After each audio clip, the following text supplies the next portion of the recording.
Assalamualaikum warahmatullahi wabarakatuh. Berjumpa lagi dengan saya. Pada hari ini kita akan mengupas materi mata kuliah manajemen bisnis tentang bagaimana mengelola perusahaan bisnis. Semoga kita semua dalam keadaan sehat dan bisa mengikuti materi pada hari ini. Dalam mengelola perusahaan bisnis, tentunya tidak segampang apa yang kita pikirkan, karena perusahaan-perusahaan harus mempunyai tujuan, sasaran yang harus dikelola dengan baik, sehingga apa yang diinginkan suatu perusahaan itu akan tercapai. Nah, dalam perusahaan, seluruh perusahaan itu tergantung pada manajemen. Nah, tentunya tidak lepas dari manajer itu sendiri. Manajemen yang efektif bagi perusahaan akan menjalankan tugas dan fungsi maupun tanggung jawab mencapai tujuan perusahaan. Manajer itu sangat diperlukan sekali untuk mengelola perusahaan bisnis. Manajer itu apa? Manajer merupakan seseorang yang bekerja melalui orang lain dengan mengkoordinasikan kegiatan-kegiatan untuk mencapai sasaran organisasi. Sehingga muncullah pertanyaan, mengapa organisasi menghargai para manajer?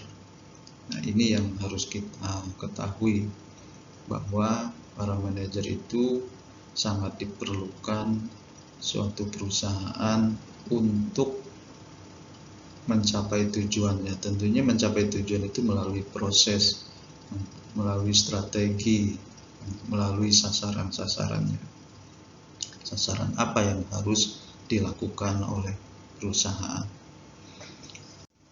Nah, langkah awal manajemen untuk mengelola suatu perusahaan yang efektif adalah pertama menetapkan sasaran, yang kedua menetapkan strategi. Menetapkan sasaran ini tujuannya untuk mencapai suatu bisnis yang memerlukan sasaran dengan mendiskusikan aspek-aspek dari penetapan sasaran tersebut. Namun dalam memutuskan sasaran tersebut, para manajer juga harus membuat keputusan mengenai tindakan-tindakan yang akan dicapai dalam suatu perusahaan. Nah, ini dalam menetapkan sasaran, tujuan yang diharapkan atau direncanakan untuk dicapai suatu bisnis. Sedangkan menetapkan strategi ini merupakan perangkat luas rencana organisasi untuk mengimplementasikan keputusan yang diambil demi mencapai tujuan organisasi. Nah, ini langkah awal manajemen, menetapkan sasaran apa yang harus dilakukan oleh perusahaan. Strateginya seperti apa? Nah, ini menunjang bagaimana untuk keberhasilan suatu perusahaan. Jadi, kalau kalian semua dalam mengelola perusahaan, maka yang harus diambil langkah awal ini menetapkan sasaran dan menetapkan strategi. Jenis-jenis strategi dalam mengelola perusahaan bisnis ada 3. Pertama adalah strategi perusahaan. Nah, strategi perusahaan ini bertujuan untuk menetapkan keseluruhan sikap perusahaan terhadap pertumbuhan dan cara perusahaan mengelola bisnis. Nah, perusahaan bisa juga memutuskan untuk tumbuh dengan meningkatkan aktivitas atas investasi yang dilakukan. Nah, biasanya untuk menghemat dan mengurangi biaya. Nah, ini strategi perusahaan. Yang kedua adalah strategi bisnis. Nah, ini strategi bisnis ini atau bisa dikatakan juga strategi persaingan. Nah, ini berlaku juga, ini strategi bisnis ini di semua tingkat unit bisnis ya, atau lini produk ya. Nah, ini posisinya peningkatan posisi persaingan perusahaan dengan perusahaan lain. Nah, ini bagaimana meningkatkan penjualan ya, dengan menggunakan teknologi baru, bagaimana melayani pelanggan ya. Terus produk-produk kita juga diterima di masyarakat, bagaimana meningkatkan pemasaran. Nah, ini merupakan strategi bisnis atau strategi persaingan ya. Yang ketiga adalah strategi fungsional. Strategi fungsional ini merupakan level para manajer ya, dalam spesifiknya, bidang spesifiknya untuk memutuskan cara terbaik untuk mencapai tujuan perusahaan dengan bekerja seproduktif mungkin. Ya. Nah, ini merupakan strategi fungsional.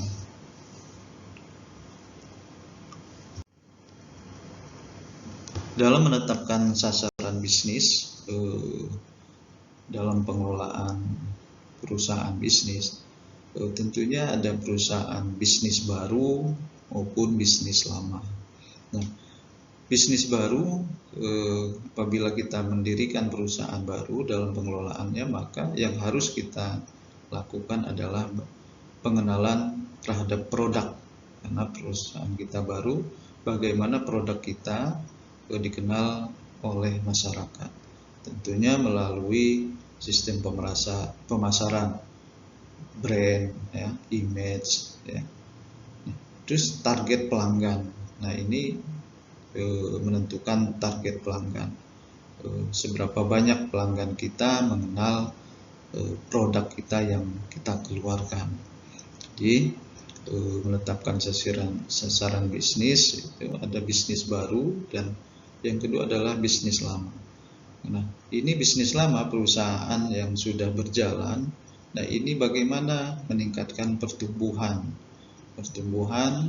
peningkatan penjualan dan pendapatan. Nah, kalau peningkatan pertumbuhan, tentunya kita mempertahankan produk-produk kita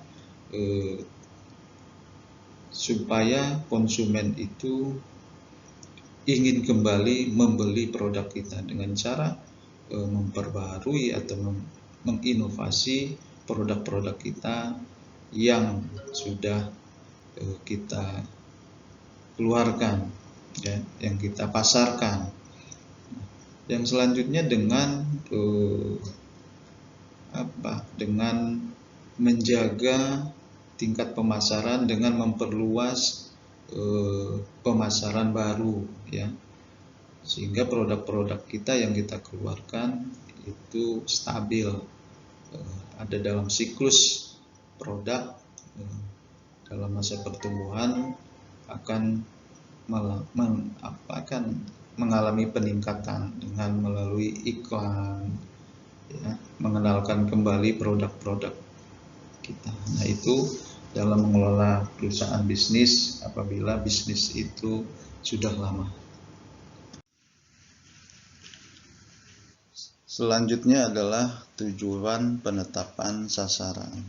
Nah, dalam tujuan penetapan sasaran ini, tentunya organisasi berfungsi secara sistematis ya, karena organisasi menetapkan sasaran dan rencananya.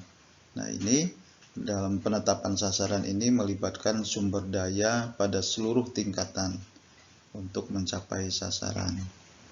Kita akan membahas 4 utama dalam penetapan sasaran organisasi. Nah, pertama, penetapan sasaran memberikan arah dan panduan bagi para manajer di semua tingkatan. Nah, ini para manajer harus mengetahui dengan tepat arah perusahaan. Sedikit kemungkinan terjadinya kesalahan ya. Nah, pada berbagai unit di perusahaan. Contohnya adalah perusahaan Starbucks memiliki sasaran meningkatkan pengeluaran modal sampai 15% dengan seluruh belanja ya. Nah, ini dikerahkan untuk membuka toko-toko baru. Nah, intinya adalah penetapan sasaran pertama ini adalah perusahaan memperluas wilayah baru ya, perusahaan akan memperluas wilayah baru. Yang kedua, penetapan sasaran membantu perusahaan mengalokasikan sumber daya. Nah, ini mengalokasikan sumber daya ini adalah untuk meningkatkan atau mendapatkan prioritas utama ya pada perusahaan dalam mengalokasikan banyak sumber daya ke proyek-proyek baru ya, dengan mendapatkan potensi penjualan yang lebih besar ya pada sumber daya ke produk yang telah bagus, produk yang lebih baik dalam potensi penjualan. Nah, ini penetapan sumber daya, mengalokasikan sumber daya ya. Nah, ini sumber daya ke proyek-proyek baru untuk meningkatkan potensi penjualan yang stagnan. Yang ketiga adalah penetapan sasaran membantu membangun budaya. Penetapan sasaran membantu membangun budaya. Banyak perusahaan bertujuan mendorong produknya menjadi nomor 1 ya, menjadi yang lebih baik. Tetapi hasilnya adalah lingkungan dan budaya persaingan ini terkadang penuh tekanan yang menghargai keberhasilan dan memberikan sedikit toleransi terhadap kegagalan. Nah, ini penetapan sasaran membantu membangun budaya perusahaan. Nah, intinya adalah keberhasilan perusahaan itu harus menghargai budaya perusahaan ya, dan memberikan sedikit toleransi terhadap kegagalan. Yang keempat adalah penetapan sasaran membantu manajer menilai kinerjanya. Nah, ini perusahaan menetapkan sasaran dalam meningkatkan penjualan ya, dalam meningkatkan penjualan. Nah, ini para manajer di unit-unit ya, dalam mencapai atau melampaui tujuannya akan diberi penghargaan ya. Nah, ini terkait dengan kinerja. Apabila kinerjanya baik, maka para manajer di setiap unit akan mendapatkan penghargaan. Kalau unit yang gagal dalam mencapai tersebutan juga akan diperhitungkan. Ini penetapan sasaran membantu manajer dalam menilai kinerja. Setelah penetapan sasaran, maka ada beberapa macam sasaran, itu macam-macam sasaran. Sasaran dalam setiap perusahaan itu akan berbeda-beda, tergantung maksud dan misi dari perubahan perusahaan. Nah, tentunya perusahaan memiliki tujuan sendiri ya, terlepas dari maksud dan misi perusahaan, bahwa setiap perusahaan memiliki sasaran jangka panjang, jangka menengah, maupun jangka pendek. Nah, sasaran jangka panjang ini berhubungan dengan periode waktu yang panjang, umumnya 5 tahun atau lebih ya. Nah, dalam menetapkan sasaran jangka panjang, untuk menggandakan jumlah pemakaian ini 10 tahun ke depan ya. Nah, ini contohnya adalah American Express ya. Ini menetapkan sasaran jangka panjang untuk menggandakan jumlah pemakai selama 10 tahun ke depan. Contoh yang kedua adalah Kodak menerapkan sasaran jangka panjang untuk meningkatkan pangsa pasar film 35 mm sekitar 10%. Nah, artinya apa sasaran jangka panjang ini? Target sekian persen harus tercapai dalam jangka sekian tahun, minimal 5 tahun sampai 10 tahun ya. Terus sasaran jangka menengah. Nah, ini ditetapkan untuk periode antara 1 sampai 5 tahun. Nah, perusahaan biasanya memiliki sasaran jangka menengah di beberapa bidang. Contohnya, sasaran departemen pemasaran untuk meningkatkan penjualan sekitar 3% dalam waktu 2 tahun. Ataupun departemen produksi akan mengurangi beban biaya sekitar 6% dalam 4 tahun dan lain sebagainya ya. Sedangkan sasaran jangka pendek ini ditetapkan untuk sekitar 1 tahun. Nah, dan dikembangkan pada beberapa bidang yang berbeda. Dalam meningkatkan penjualan contohnya sekitar 2% per tahun, atau memotong biaya sampai 1%. Nah, itu contohnya ya. Ataupun tingkat keluar masuk karyawan sampai 4% selama 6 bulan. Nah, ini merupakan sasaran jangka pendek. Merumuskan strategi. Dalam merumuskan strategi, arti dari perumusan strategi itu sendiri adalah penciptaan program yang luas untuk menetapkan dan mencapai sasaran organisasi ya. Dalam merumuskan strategi, kita akan membahas pertama bagaimana menetapkan strategi. Nah, menetapkan sasaran strategis ini merupakan sasaran jangka panjang yang langsung berasal dari pernyataan misi perusahaan ya.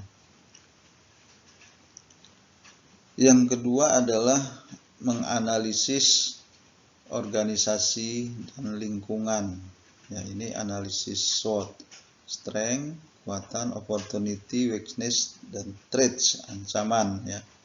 Nah, menetapkan menganalisis organisasi dan lingkungan dengan analisis SWOT. Nah, ini strategi yang ditetapkan organisasi dalam mengidentifikasi dan menganalisis kekuatan dan kelemahan organisasi serta peluang dan ancaman lingkungan sebagai bagian dari perusahaan, dari perumusan strategi. Nah, ini tentunya dalam merumuskan strategi, perusahaan berupaya mengandalkan kekuatan organisasi dan memanfaatkan peluang lingkungan selama proses ya.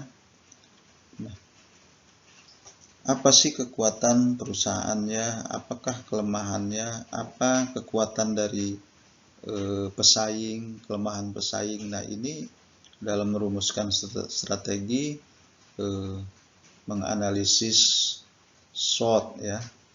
Yang selanjutnya adalah menyesuaikan organisasi dan lingkungan. Ini analisis lingkungan ini mencakup pengamatan dan penilaian lingkungan terhadap ancaman dan peluang ya, perubahan selera konsumen ya, perlawanan usaha oleh perusahaan pesaing. Nah, ini merupakan menganalisis organisasi dan lingkungan. Yang selanjutnya adalah proses manajemen. Apa sih manajemen? Nah, manajemen adalah ilmu dan seni merencanakan, mengorganisasikan, mengarahkan, mengkoordinasikan, serta mengawasi tenaga manusia dengan bantuan alat-alat ya untuk mencapai tujuan yang telah ditetapkan. Nah, ini proses manajemen. Proses manajemen diantaranya adalah satu, perencanaan, yang kedua pengorganisasian, pengarahan, dan pengawasan. Perencanaan itu sendiri artinya adalah proses manajemen yang menetapkan apa yang harus dilakukan organisasi dan bagaimana sebaiknya melakukannya. Nah, contoh perencanaan adalah perusahaan Yahoo. Ya, ini para manajer puncak perusahaan menetapkan sasaran strategis untuk menjadi perusahaan teratas dalam pasar mesin pencari situs internet ya. Dulu Yahoo itu sebagai situs pencari yang teratas ya. Sekarang dikuasai oleh Google. Yang kedua adalah pengorganisasian. Artinya pengorganisasian ini adalah proses manajemen yang menetapkan cara terbaik dalam mengatur sumber daya dan aktivitas organisasi menjadi struktur yang logis ya. Nah, ini pengorganisasian. Yang ketiga adalah pengarahan. Pengarahan merupakan proses manajemen yang memandu dan memotivasi karyawan untuk mencapai sasaran organisasi. Ini manajer berwenang memberikan perintah ya dan meminta hasil kerjaannya kepada karyawan. Nah, ini pengarahan ya, memberikan arahan tentang apa yang harus dilakukan oleh karyawan ya. Nah, ini termasuk kinerja, semangat karyawan, memotivasi karyawan. Nah, ini pengarahan.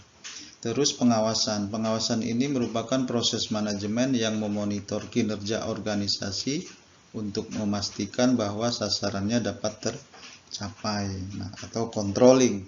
Nah, ini merupakan proses memonitor kinerja perusahaan ya, bahwa perusahaan itu telah mencapai sasarannya.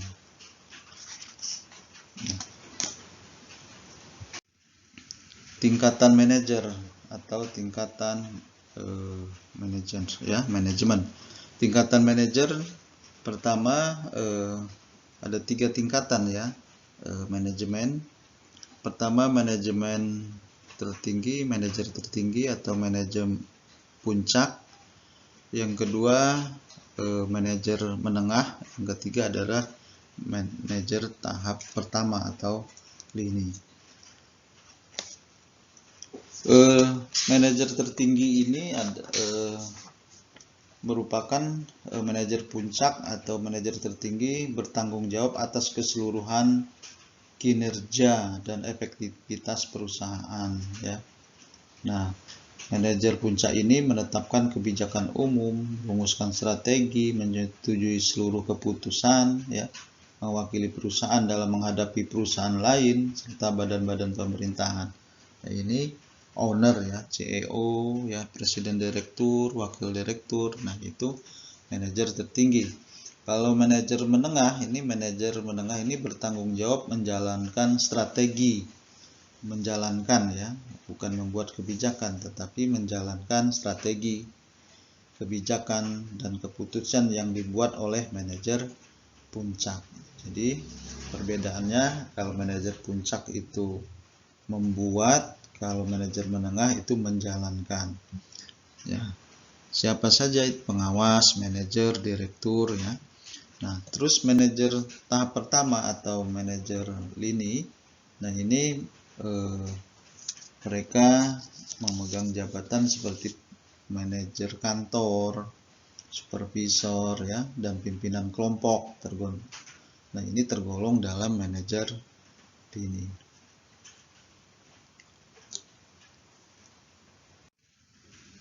Bidang-bidang manajer ada beberapa bidang. Pertama, manajemen sumber daya manusia, manajemen operasi, manajer pemasaran, manajer informasi, dan manajer keuangan. Manajer sumber daya manusia ini ya, sebagai besar perusahaan memiliki sumber daya manusia, tentunya berkaitan dengan perekrutan atau menerima dan melatih karyawan, mengevaluasi kinerja, menentukan besarnya kompetensi. Nah, itu fungsi daripada manajer sumber daya manusia.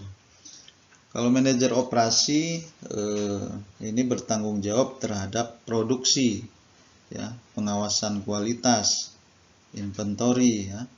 Manajer pemasaran ini bertanggung jawab menyampaikan produk-produk dari produsen ke konsumen. Bagaimana produk tersebut sampai ke konsumen di pasar ya. Manajer informasi ini merancang dan menerapkan sistem untuk menggabungkan, mengorganisasi dan mendistribusikan informasi melalui apa? Melalui bisa teknologi. Nah, ini bisa menginformasi, sistem informasinya bisa dari bawah ke atas, maksudnya dari manajer lini, manajer puncak itu menggunakan sistem informasi. Bagaimana supaya cepat semua kegiatan dapat tersampaikan ke semua lini, itu fungsi daripada manajer informasi. Manajer keuangan itu merencanakan dan mengawasi fungsi keuangan, akuntansi, dan sumber-sumber keuangan. Itu bidang-bidang manajer dalam suatu perusahaan.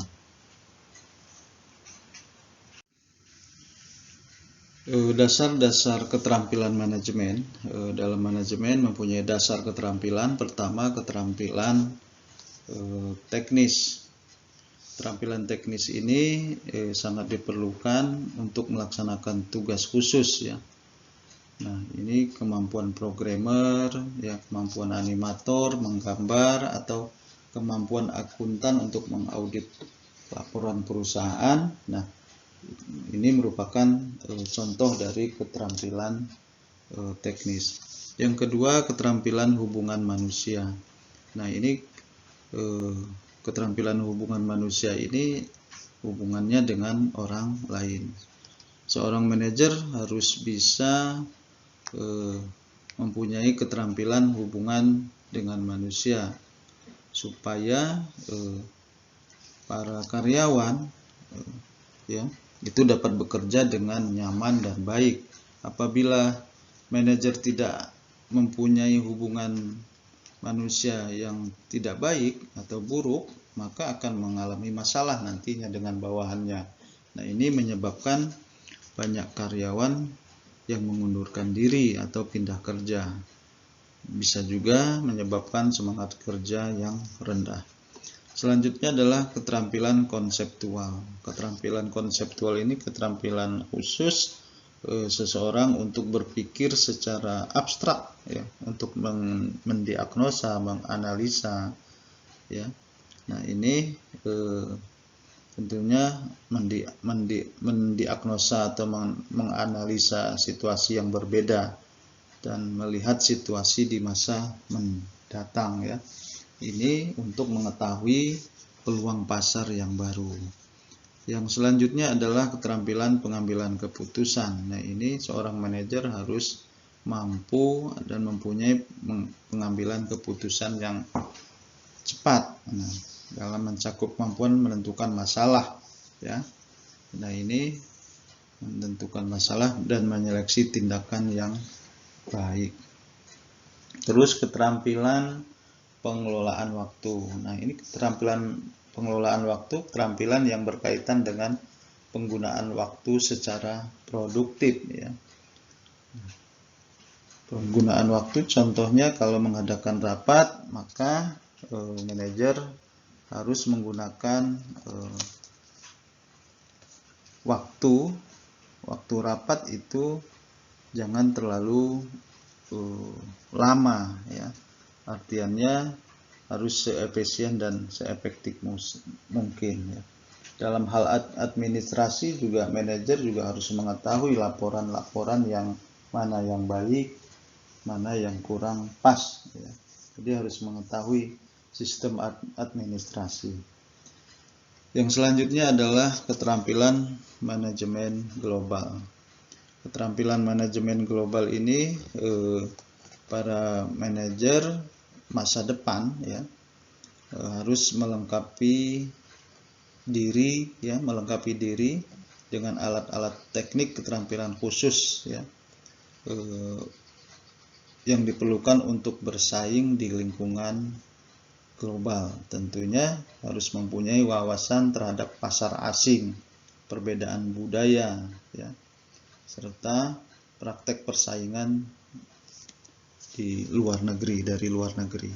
Keterampilan manajemen global, ini harus mempunyai alat-alat atau teknik keterampilan khusus dalam persaingan dalam pemasaran luar negeri. Yang selanjutnya adalah keterampilan manajemen teknologi. Nah, ini permasalahan yang sangat penting pada abad sekarang, ya. Abad zaman teknologi sekarang. Dalam dunia usaha, manajemen harus paham dan melek teknologi. Dalam pemasaran sekarang sudah menggunakan jaringan internet atau teknologi, ya. Bisnis sekarang semuanya sudah menggunakan teknologi komunikasi, pemasaran, laporan-laporan keuangan. Nah, ini sudah memasuki zaman teknologi sehingga manajemen harus menguasai teknologi dalam keahlian manajemen di abad zaman teknologi sekarang.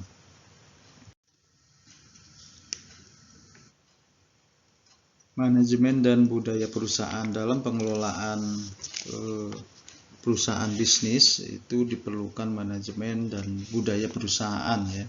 Nah, budaya perusahaan itu sendiri adalah identitas unik yang ada pada suatu perusahaan, seperti pengalaman, kisah, kepercayaan, norma-norma bersama yang memberikan ciri pada suatu organisasi. Jadi budaya itu dapat membantu menetapkan iklim kerja dan bisnis, ya, yang terjadi dalam suatu organisasi.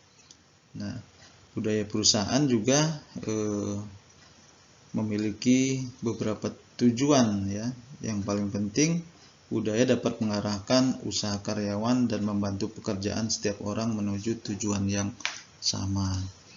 Nah, tentunya manajemen dan budaya perusahaan ini harus bisa mengkomunikasikan budaya dan mengelola perubahan. Nah, budaya perusahaan mempengaruhi filosofi, gaya, dan perilaku manajemen, ya. Nah, tentunya para manajer harus cermat dalam mempertimbangkan jenis budaya yang ingin diterapkan di organisasi. Ya. Nah, bagaimana menerapkannya? Satu, harus mengkomunikasikan budaya.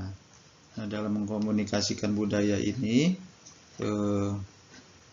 para manajer harus menjalankan beberapa tugas ya tentunya, dengan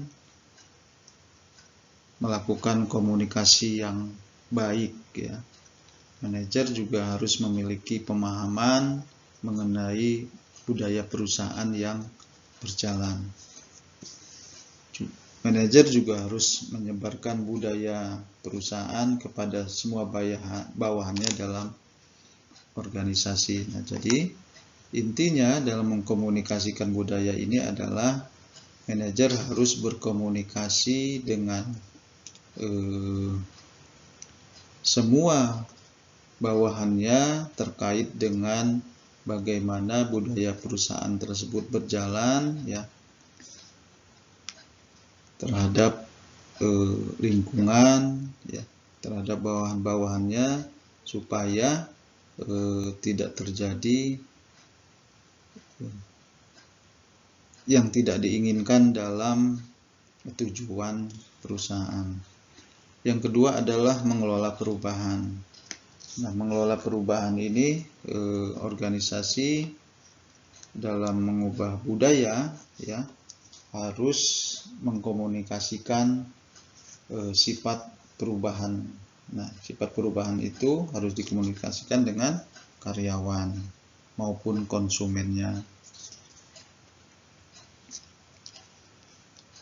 Itu untuk mengelola perubahan. Oke. Kesimpulannya adalah bahwa manajemen yang baik itu dimulai dengan menetapkan sasaran tujuan yang diharapkan untuk mencapai tujuan sebuah bisnis ya. Nah, manajemen juga merupakan proses perencanaan, perorganisasian, pengarahan dan pengawasan sumber daya perusahaan dan mencapai sasaran organisasi. Sehingga manajer itu sangat diperlukan di perusahaan karena tujuannya adalah bagaimana mereka melakukan proses ya perencanaan, pengorganisasian untuk mencapai tujuan perusahaan yang baik. Nah, seperti itu pengelolaan perusahaan bisnis.